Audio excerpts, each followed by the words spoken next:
So No Man's Sky probably had one of the most impressive journeys in recent game development history. As a matter of fact, it managed to evolve from one of the worst and most hated releases a few years ago, all the way up to one of the most beloved games of 2020. That is why in the past couple of weeks I decided to take up a journey back in time and re-experience all of the major updates that have ever been released for No Man's Sky since its launch in 2016. And I was actually quite taken away by how much has changed over time with each and every single one of these updates. And for those who were unaware about this, there were 8 major updates that have been added to No Man's Sky in the past 3 years. This includes Foundation, Pathfinder, Atlas Rises, Next, Abyss, Visions, Beyond, and finally Synthesis, and this doesn't even begin to include almost 70 other smaller updates and patches that have also been added to the game. So some really impressive stuff over here, which is why I'm going to bring you the biggest and the most important features that have been added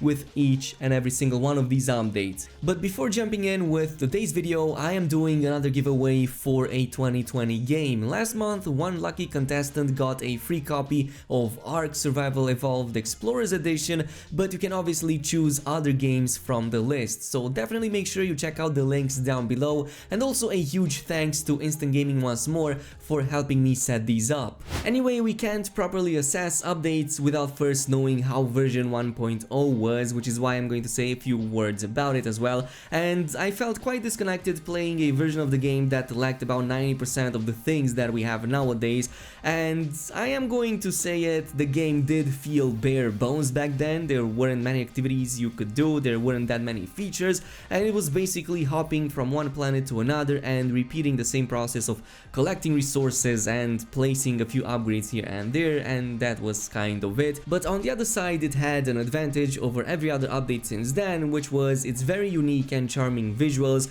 which unfortunately have not been replicated with any other update since then. I will say that this was one of my favorite moments in the game, just from a visual point of view. A few months later, we had update 1.1 called Foundation. This was announced on November 25th and subsequently released 3 days later on the 28th, but Foundation introduced one of the features that kind of became a staple for No Man's Sky, and of course in this case I'm talking about base building, something that today we could consider to even be inseparable from the game itself, but back then in 2016 you have to realize that it was quite different than how we imagine it nowadays, as in it had many restrictions. First of all, in order to just find a base, because you couldn't build it anywhere you pleased, you had to search for a predetermined outpost and then claim it to be able to even build upon it. And all of this was of course limited to 1 per player, per planet, per system, which meant that only you could build within your system and you only had access to 1 single base, which meant that pretty much claiming a planet was a very important process for any player back then. As far as everything else goes, we still had some recognizable elements that we have nowadays, as in you could build bases on freighters too. You also had access to many of the parts that also exist nowadays, though there were very few of them in total. Like we had the cuboid rooms, the circular rooms, and the tunnels, also some interior design, but that was kind of it. No exocrafts, no underwater, and also no like wood elements and everything else that came since then. Cue in March 2017, the year where No Man's Sky slowly regained popularity and, you know, kinda turned in for the better. This began with the Pathfinder update that was released on March 8th that year, which came in with a number of very interesting features, some of which were very requested by the fanbase back then. This included, of course, the 3 new land vehicles called exocrafts, which back then were only the Nomad, Colossus, and the Roamer, as well as their geobase and their respective upgrades. But these were quite important back then, even though they did lose some of their significance along all of these updates that came after that. But back then they were quite important at resource collecting, traversal, and everything that came after that. And besides, they were quite cool to play around with. But outside of these, there were other very important elements that I just can't skip, including ship and multi-tool specializations, new classes for both of these, as well as new tech tech upgrades to make them even more powerful. And this doesn't even begin to include the fact that this is around the time when the game kinda changed in graphical style, though at first it was, incremental. There were small changes here and there, and only by the time Atlas Rises dropped later that year was when the transition was almost full. But this brings us to Atlas Rises, arguably the time when things actually started to turn more positive. This was update 1.3. It was officially announced on August 9th. It came out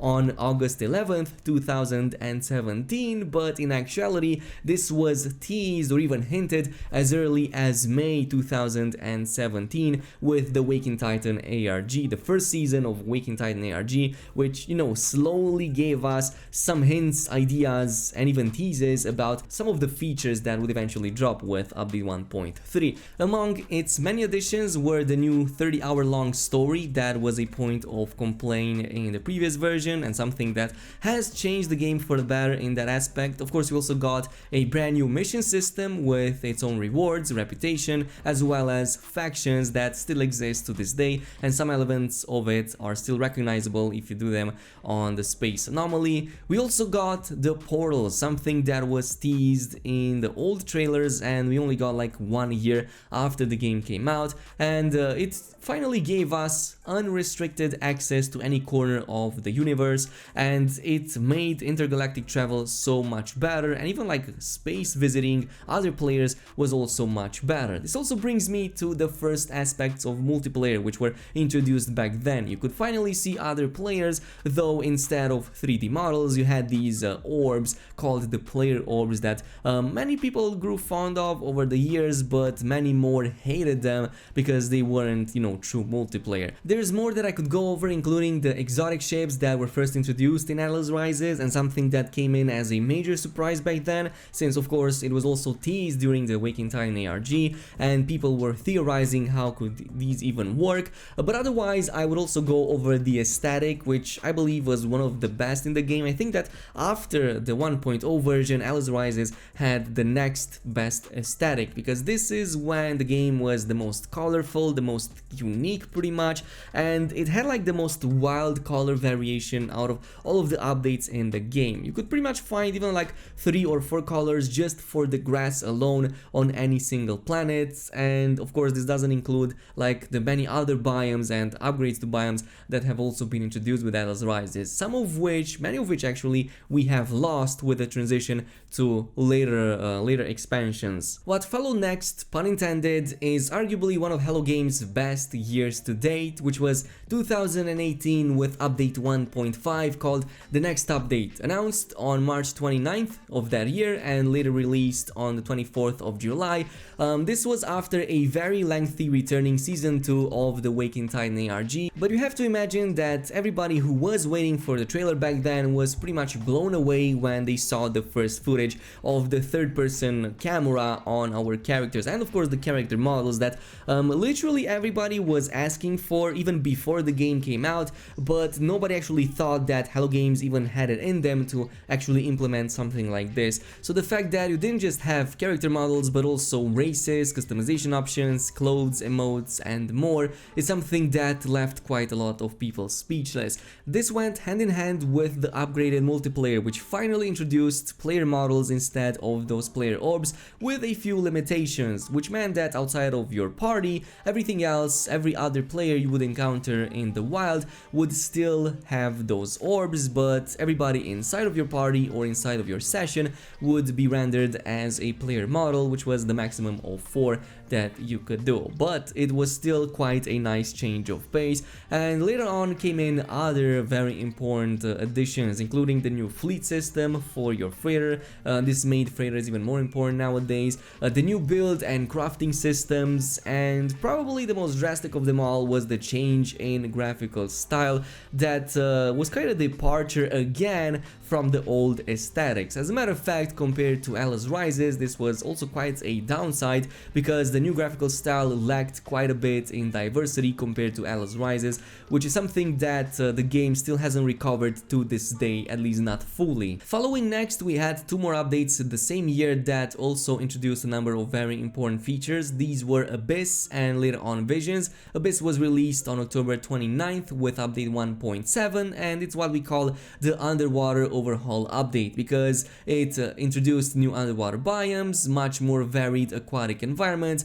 and many improvements to underwater exploration in general. As a matter of fact, many of the new creatures, including the abyssal horrors and everything else, and all of the other encounters were also introduced back with the Abyss, and this doesn't even begin to cover the underwater base parts, which are very important and something that players have requested for a very long time, and also the submarine exocraft that is very useful at that. 1 month after Abyss, on November 22nd, we also got update 1.75, which was a Visions update, and this was basically kind of like a biome update, a try from Hello Games to recreate the old aesthetics of Atlas Rises. So they reintroduced some of the color variations for many of the biomes, the vegetations, the water and the skies in No Man's Sky. It introduced new hazardous flora and sentient minerals, and there were also new reasons to explore the already existing biomes and ways of making money, basically, with the introduction of archaeology, salvaging scraps, and storm crystal chasing, which is arguably one of the best money-making methods even early on in No Man's Sky to this day. Anyway, you have to realize that back in 2018, and after all of these major updates, everybody back then, including myself, thought that there's no way Hello Games could go beyond what they just did. Again, pun intended, because the game absolutely smashed it in 2019 with, of course, the Beyond update, the true version 2.0 of No Man's Sky. So just a small recap for everybody who's been here for some time now, or even for the new players, but the game was announced again in March and subsequently released about 5 months later. Very painfully long months, I might say, because the game only released on August 14, 2019, so quite a bit of waiting over there, but otherwise the game contained 3 major updates into one, which were the multiplayer update, VR support, and finally the various other additions that tied in the game together even better. The true multiplayer update, just as it implies, pretty much makes the game finally true multiplayer. There's lobbies up to 32 people on the PC version of the game, full character models being rendered for every time you encounter a player, so this includes in the wild as well as inside your party. We also got the space anomaly to become a player hub, something that just recently I realized I cannot go back without. So I tested all of the previous updates, but the space anomaly was the one feature that I missed the most, since it's so convenient and it offers you so many, features. The VR support ended up being more important than I actually thought, and made the game even bigger than I actually thought, and it was the sole reason why I, as well as many others, have bought VR units. And I can't even begin to describe in words how the experience feels. It's the whole nother level of experiencing No Man's Sky. You have the same freedom of movement, but this time around you actually are there. You feel like you're there, interacting with all of these cool places, with your ship, with other aliens, and just the way things work in VR just make me speechless sometimes. The fact that you can look inside of your ship and see all of those crazy elements, the fact that you can control your ship manually, and all of those knobs and controllers is so amazing to feel in VR. Pulling your backpack and pulling your multi-tool from your backpack and all of these gestures that you do truly make you feel like you are inside of that universe. Of course, we also had the other massive upgrades, including the logic system, the one that I'm going to mention, because it was kind of, mixed feelings for a lot of people. On one side,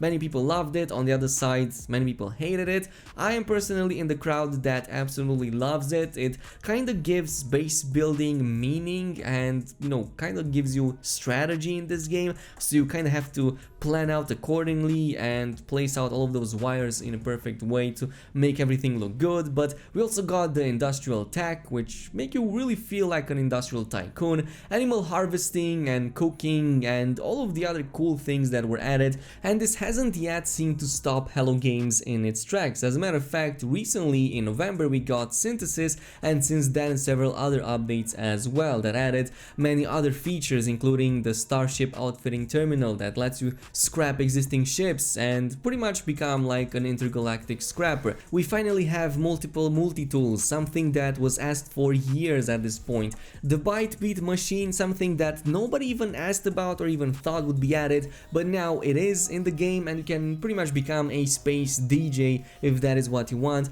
And the most recent additions include customization options for player characters and for ships. Finally, I really hope to see a ship update this year that lets you customize your ship the way you want it and bring the next level of RPG in No Man's Sky. So that is it. That is what 3 years of updates looks like in a game such as No Man's Sky. Of course, massive updates. The game is not even recognizable compared to how it was on day one, and I would say that this is probably sequel level at this point. But anyway, I think that I'm done with all of these. Of course, I could have gone over a lot of other changes, but there are literally thousands and thousands of changes that I haven't covered, and I wouldn't even have enough time in one video to cover them all, and this is just up until today. Now imagine 1 or 2 years later down the line if Hello Games continues with the same pace. Anyway, I hope you guys enjoyed this video. Thank you so much for watching, and peace.